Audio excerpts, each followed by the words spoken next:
26 नवंबर 2005 गुजरात में एक एनकाउंटर होता है। उसी टाइम पीरियड के अंदर 31 एनकाउंटर और किए जाते हैं। रिपोर्ट की माने तो वो एनकाउंटर नहीं थे, एक शख्स के कहने पे सो कॉल्ड प्लानिंग मर्डर किए जाते हैं। दोस्तों मैं आपको बता दूं, यह पॉलिटिक्स मास्टरमाइंड गेम का एक छोटा सा हिस्सा था। उन्हीं मर्डर के केस में उनको सजा भी होती है और गुजरात में आने के लिए बैन भी किया जाता है। वही शख्स आने वाले टाइम में भारत का होम मिनिस्टर बन जाता है।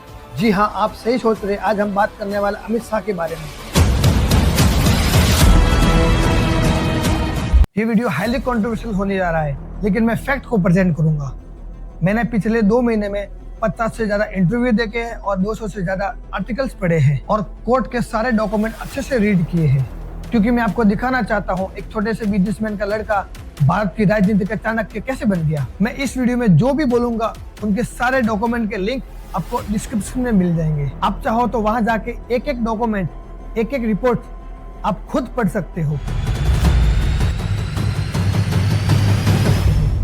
दोस्तों मैं आपको बता दूं, अमित शाह की जर्नी जितनी आपको आसान दिखती है उतनी आसान नहीं है। चलो दोस्तों आगे चलता हूँ 1964 में। बॉम्बे सिटी में एक गुजराती फैमिली रहती है। उनके घर में 22 अक्टूबर 1964 में एक बच्चे का जन्म होता है, जिसका नाम अमित शाह रखा जाता है। अमित शाह के फादर का नाम अनिल चंद्र शाह था, जो कि पीवीसी पाइप कंपनी के मालिक थे। इसीलिए अमित शाह बचपन से ही मैनेजमेंट सीख जाते हैं, स्टाफ मैनेजमेंट, प्लानिंग मैनेजमेंट। दोस्तों मैं आपको बता दूं, अमित शाह की स्कूलिंग महसाना से हुई है और उसके बाद अहमदाबाद में शिव शाह साइंस कॉलेज में ग्रेजुएशन पूरी की है। अमित शाह को साइंस में इंटरेस्ट नहीं था, बल्कि पावर में इंटरेस्ट था। अमित शाह पॉलिटिक्स की फर्स्ट सीढ़ी 1978 में चढ़ते हैं, जब वो 14 साल में आरएसएस ज्वाइन करते हैं और फिर आरएसएस की आइडियोलॉजी ने पूरी उनकी जिंदगी चेंज कर दी थी। आरएसएस से जुड़ने के बाद डिसिप्लिनिंग, ऑर्गेनाइजेशन और सबसे इम्पोर्टेंट लॉन्ग टर्म प्लानिंग, और ये 3 चीज पॉलिटिक्स जर्नी में काफी ज्यादा फायदा पहुंचाने वाली थी। फिर आता अमित शाह का गोल्डन पीरियड 1982। अहमदाबाद में वो एक शख्स से मुलाकात करते हैं और दुनिया को पता नहीं था, दोनों मिलकर भारत की पॉलिटिक्स में एक सुनामी पैदा करने वाले थे और उस सुनामी में कांग्रेस का खात्मा होने वाला था। यह खाली एक मुलाकात नहीं थी, भारत की पॉलिटिक्स में एक सुनामी का जन्म होने जा रहा था और वो शख्स और कोई नहीं, नरेंद्र मोदी थे।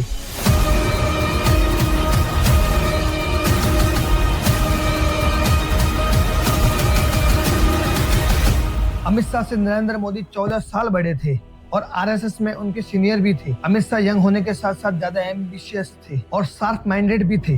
सवाल ये भी आता है, क्या यह नॉर्मल दोस्ती थी या फिर सोचा समझा पॉलिटिक्स मूव?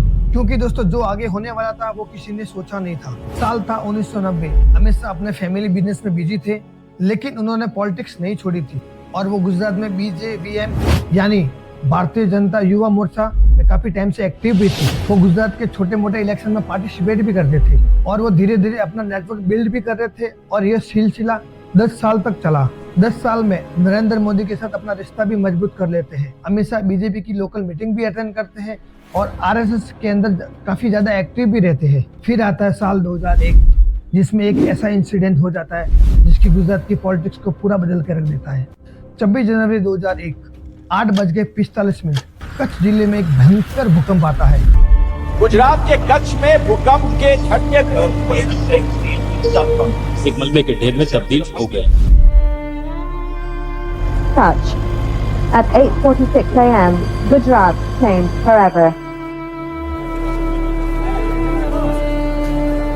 जिसमें 20,000 से ज्यादा लोगों की मृत्यु हो जाती है और 1,60,000 से ज्यादा लोग घायल हो जाते हैं।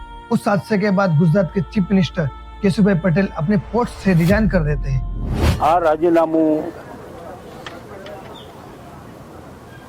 भाजपा का ऑल इंडिया अध्यक्ष एमने मोकली आप्યું। And guess what, Narendra Modi becomes the chief minister of Gujarat. मैं नरेंद्र दामोदर दास मोदी यहाँ से बनते हैं अमित शाह नरेंद्र मोदी के राइट हैंड, जो कि नरेंद्र मोदी की छाया बनकर हमेशा साथ रहते हैं और नरेंद्र मोदी की इमेज को बिल्ड करने में लग जाते हैं। नरेंद्र मोदी के छोटे मोटे डिसीजन के पीछे अमित शाह का हाथ होता है।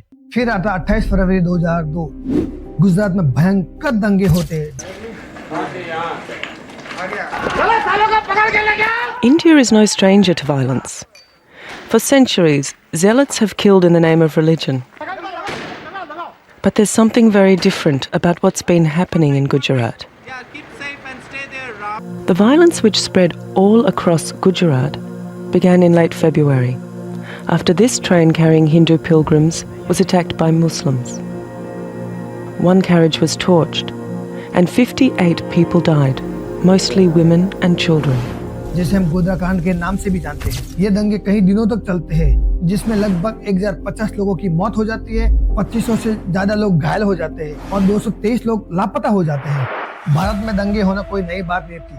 तो धर्म के नाम पे दो पक्षों के बीच में हमेशा दंगे हुआ करते थे, लेकिन पॉलिटिकली यहाँ पे अमित शाह और नरेंद्र मोदी को एक मौका मिलता है अपनी इमेज बिल्ड करने का, और यहाँ पे अमित शाह का क्राइसिस मैनेजमेंट टैलेंट दिखता है। 2002 से साल 2012 तक अमित शाह नरेंद्र मोदी की छाया बनकर हमेशा साथ रहते हैं। उसी टाइम पीरियड में गुजरात में एनकाउंटर तेजी से बढ़ जाते हैं और मीडिया में रिपोर्ट आती है encounter specialist Amit Shah.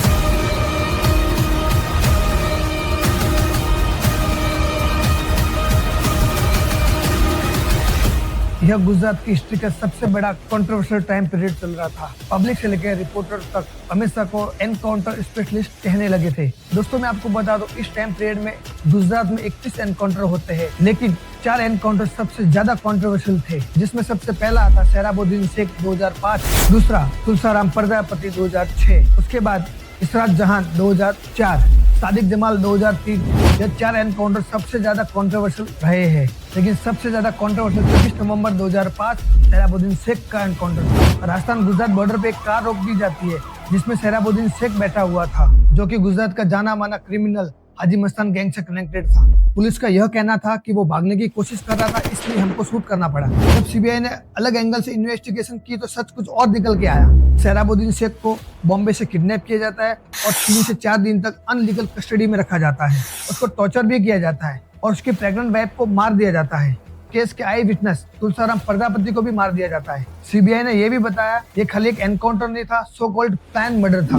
CBI ने यह भी कोर्ट में साबित किया था कि अमित शाह के डायरेक्ट ऑर्डर पे सब कुछ हुआ था, क्योंकि सोहराबुद्दीन शेख बीजेपी के कुछ लीडर को ब्लैकमेल कर रहा था और उसके पास बीजेपी के इन लीडर्स के खिलाफ थ्रेटनिंग एविडेंस थे। सीबीआई ने अपनी इन्वेस्टिगेशन में यह भी साबित किया था कि उनको मारने के लिए 1 करोड़ का बजट रखा गया था। जो पुलिस ऑफिसर इन एनकाउंटर में शामिल थे, बाद में उनका प्रमोशन भी किया गया था। अमित ठाकुर एक ऑनेस्ट आईपीएस ऑफिसर कोर्ट में स्टेटमेंट देते हैं। अमित शाह और के अलावा 4 पावरफुल मिनिस्टर इस एनकाउंटर में शामिल थे। केस चलता है और चारों एविडेंस देखने के बाद गुजरात के होम मिनिस्टर अमित शाह को 25 जुलाई 2010 को जेल जाना पड़ता है। और उस टाइम में भारत की राजनीति में एक अर्थक्वेक आया हुआ था, क्योंकि बीजेपी का सबसे बड़ा नेता, जिसे राजनीति का चाणक्य कहा जाता था, वो उस समय जेल में था। शाह जेल में बैठे हुए भी नेक्स्ट मूव प्लान कर रहे थे और हर दिन शाह की बेल एप्लीकेशन कोर्ट में डाली जाती थी। कोर्ट बेल रिजेक्ट करती है। नरेंद्र मोदी पब्लिकली कहते हैं कि अमित शाह इनोसेंट है। श्री अमित शाह संपूर्ण रूप से निर्दोष हैं।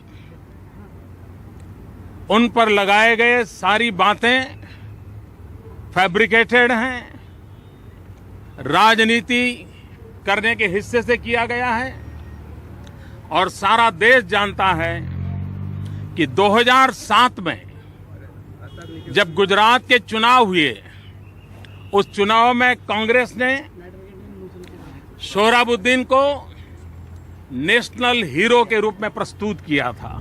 और अब आता है टर्निंग पॉइंट। दिसंबर 2010 अमित शाह को जेल से बेल मिल जाती है, लेकिन कुछ शर्तों के साथ। जैसे गुजरात में आने के लिए उनको बैन किया जाता है और हर हफ्ते कोर्ट में पेश होना पड़ेगा और पॉलिटिकली एक्टिवेंस पे भी बैन लगा दिया जाता है और दिल्ली में उनको होम अरेस्ट होना पड़ेगा। दोस्तों अमित शाह अपना टाइम वेस्ट नहीं करते हैं, दिल्ली में बैठ के नेशनल लेवल की पॉलिटिक्स को समझते हैं, नेक्स्ट स्ट्रेटेजी प्लान करते हैं और अब कैसे नेशनल लेवल पे पॉलिटिक्स की जाए और अपनी इमेज को क्लीन किया जाए। 30 सितंबर 2014 सीबीआई की स्पेशल कोर्ट के अंदर हिस्टोरिकल जजमेंट आता है। अमित शाह के खिलाफ सबूतों की कमी के कारण उन्हें बेइज्जत बरी किया जाता है। दोस्तों यहाँ पे एक सवाल आता है, क्या सच में एविडेंस की कमी थी या फिर 2014 में बीजेपी की सेंटर सरकार बनने के कारण केस को रफा दफा किया गया था? क्योंकि 2014 में नरेंद्र मोदी भारत के प्राइम मिनिस्टर बन जाते हैं और इसी वजह से अमित शाह की पॉलिटिकल वैल्यू भी बदल गई थी। दोस्तों आप जान के हैरान हो जाओगे, सोहराबुद्दीन शेख की फैमिली आज भी कहती है कि हमें जस्टिस नहीं मिला। कसूराबाई के पेरेंट्स आज भी कहते हैं कि पावरफुल लोगों ने केस को इन्फ्लुएंस किया। लीगली तो अमित शाह क्लीन चिट है, लेकिन पॉलिटिकली उनके ऊपर हमेशा सवाल खड़े करेगा। इंडिया की पॉलिटिक्स में ऐसा बहुत कम होता है कि इतने हाई एलिगेशन लगने के बाद भी कोई व्यक्ति इतना पावरफुल बन जाए, लेकिन अमित शाह ने ये करके दिखाया। 2010 से 2014 तक अमित शाह दिल्ली में हाउस अरेस्ट रहते हैं और गुजरात में पैर भी नहीं रख सकते थे। उन्होंने ये टाइम वेस्ट नहीं किया, पैन इंडिया लेवल प्लानिंग बनाई और नरेंद्र मोदी से कोऑर्डिनेशन मेंटेन रखा। इस टाइम पीरियड में अमित शाह समझ चुके थे गुजरात से निकलना पड़ेगा और नेशनली अपने पॉलिटिक्स को डेवलप करना पड़ेगा और इसीलिए वो डेवलप करते हैं data driven strategy, booth level management technique, operation research और उन्हीं स्ट्रेटेजीज का यूज करके अमित शाह नरेंद्र मोदी को प्राइम मिनिस्टर बना देते हैं। लेकिन कैसे? साल 2013 में नरेंद्र मोदी को पीएम कैंडिडेट डिक्लेयर किया जाता है and guess what, Narendra Modi का कैंपेन का मैनेजमेंट किसे दिया जाता है? अमित शाह को दिया जाता है। अमित शाह को 2014 लोकसभा इलेक्शन की प्रिपरेशन यह कोई नॉर्मल कैंपेन नहीं था, यह एक वॉर स्ट्रेटजी थी जिसको अमित शाह ने तैयार किया था। इस स्ट्रेटजी की प्लानिंग का ग्राफ कुछ इस तरह था। 543 निर्वाचन क्षेत्र को डिटेल से प्लानिंग किया गया था। हर एक सीट के लिए एक स्पेसिफिक स्ट्रेटजी बनाई गई थी। Candidate selection process, resource allocation planning, ground level पे वर्कर्स के साथ कोऑर्डिनेशन। मोदी जी ने रैली में एक से एक बढ़कर अच्छे भाषण दिए, लेकिन इन सब के पीछे किसका हाथ था?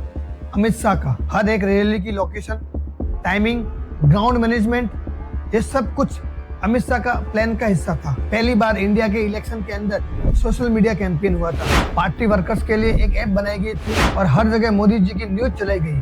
डिजिटल प्रोपेगेंडा अपने टॉप पे था और फिर आता इलेक्शन के रिजल्ट का दिन 26 मई 2014। बीजेपी हिस्ट्री क्रिएट कर देती है। मोदी जी 282 सीट जीत जाते हैं और फिर बनते हैं मोदी जी पहली बार भारत के प्राइम मिनिस्टर। और फिर नरेंद्र मोदी को प्राइम मिनिस्टर बनाने के लिए अमित शाह को इमीडिएटली रिवॉर्ड दिया जाता है। उन्हें बीजेपी का जनरल सेक्रेटरी बना दिया जाता है। उत्तर प्रदेश की जिम्मेदारी मिल जाती है और पूरे भारत की मीडिया उन्हें चाणक्य का नाम दे देती है और देश में उनकी क्लीन इमेज बन जाती है। 2017 में उत्तर प्रदेश में कैबिनेट इलेक्शन होते हैं और इस इलेक्शन में 403 सीटें थी। सामने कंपटीशन था कांग्रेस, एसपी और बीएसपी के अलायंस के साथ। वो इस बार पूरे यूपी को जीतने वाले थे, लेकिन कैसे? अमित शाह को यूपी को जीतने के लिए फॉर्मूला बिल्कुल सिंपल था। पहले तो कास्ट मैथमेटिक्स को परफेक्टली कैलकुलेट किया और उसके बाद मोदी जी की पॉपुलैरिटी का यूज किया और अपोजिशन की वीकनेस को गिनाया, लोकल लीडर्स को मैनेज किया और ग्राउंड लेवल पर संगठन बनाकर पब्लिक की सिंपैथी ले ली। और उसका रिजल्ट क्या हुआ? बीजेपी 400 सीट में से 312 सीट जीत जाती है और यहाँ से अमित शाह बन जाते हैं मोदी जी के सबसे भरोसेमंद इंसान, जो बीजेपी के लिए रियल डिसीजन मेकर था, अपोजिशन के लिए बुरा अनुभव था और इलेक्शन को जीतने के लिए एक्सपर्ट थे। दोस्तों, रियल गेम अभी शुरू होने वाला था, क्योंकि 2019 में नरेंद्र मोदी अमित शाह को बहुत ही बड़ी रिस्पॉन्सिबिलिटी देने वाले थे। 30 मई 2019 यह वो टाइम था जब अमित शाह भारत के होम मिनिस्टर बन जाते हैं और उसके बाद अमित शाह ने सब कुछ बदल के रख दिया था। 5 अगस्त 2019 एक ऐसा डिसीजन जो पिछले 70 साल से पेंडिंग था। जम्मू एंड कश्मीर में धारा 370 हटा दी जाती है। अमित शाह का ये मूव काबिल तारीफ था, क्योंकि बिना किसी वायलेंस, बिना किसी हत्या और बिना किसी दंगे फसाद, बिना किसी इंटरनेशनल इंटरवेंशन के उन्हें इस काम को शांतिपूर्वक कर दिया गया था। और जम्मू कश्मीर धारा 370 हटने के बाद वहाँ पे 60% टेररिस्ट अटैक कम हुए हैं। लेकिन दोस्तों, हर सक्सेसफुल स्टोरी के साथ क्रिटिसिज्म भी आता है और ऐसे ही अमित शाह के ऊपर कई सारे एलिगेशन लगते हैं और कुछ तो एग्री करने लायक भी है। उन्हें अपने बेटे जय शाह को क्रिकेट के क्वालिफिकेशन के बिना ही बीसीसीआई का चीफ बना दिया जाता है। इनकी कहानी काफी ज्यादा इंस्पायरिंग भी है। कैसे एक छोटी सी पीवीसी पाइप कंपनी का ओनर भारत का पावरफुल होम मिनिस्टर बन जाता है। और ये बात हमें सबको माननी पड़ेगी, अमित शाह केवल एक पॉलिटिशियन नहीं है, बल्कि पॉलिटिकल मास्टरमाइंड है। फिर चाहे डाटा ड्राइव कैंपेन हो या फिर बूथ लेवल मैनेजमेंट हो, अपोजिशन की कमियों को उजागर करना हो या फिर हो मीडिया मैनेज करना, मोदी जी और अपनी इमेज को क्लीन करना हो या फिर मीडिया द्वारा झूठ फैलाना हो। आज की तारीख 2025, अमित शाह ने इस काम को बहुत ही बखूबी से किया है। अभी 2025 अमित शाह का पावर पीक पे है, क्योंकि ना ही केवल वो इंडिया के होम मिनिस्टर है, बल्कि बीजेपी के रियल डिसीजन मेकर है। हम अगर एक लाइन में कहें तो करंट में मोदी जी के बाद अगर सबसे बड़ा पावरफुल कोई व्यक्ति है तो वो अमित शाह है। लेकिन अब उनकी मुश्किल बढ़ती जा रही है, क्योंकि लोग ज्यादा एक्टिव हो रहे हैं। अब हर व्यक्ति खाली न्यूज ही नहीं देखता, ताकि फैक्ट भी चेक करता है। अब अपोजिशन के लीडर राहुल गांधी भी सीरियस टोन में राजनीति करते हुए दिख रहे हैं और अब जो इंटरनेशनल लेवल पे जो सवाल बन रहे हैं वो युद्ध से चुपे नहीं है। अब देखना यह है अमित शाह इन सबको मैनेज कर पाएंगे अगले इलेक्शन में। लेकिन सच ये भी है, जब भी इंडिया में पॉलिटिक्स की बात होगी तो अमित शाह को गेम चेंजर के रूप में देखा जाएगा। दोस्तों, आप अमित शाह के बारे में क्या सोचते हैं और बीजेपी की पार्टी के बारे में क्या सोचते हैं? वो क्या सच में हिंदू मुस्लिम की राजनीति कर रहे हैं या फिर सच में बात को आगे लेके जाने की राजनीति कर रहे हैं? मुझे कमेंट करके जरूर बताना। धन्यवाद। जय श्री राम, जय गजन्मा।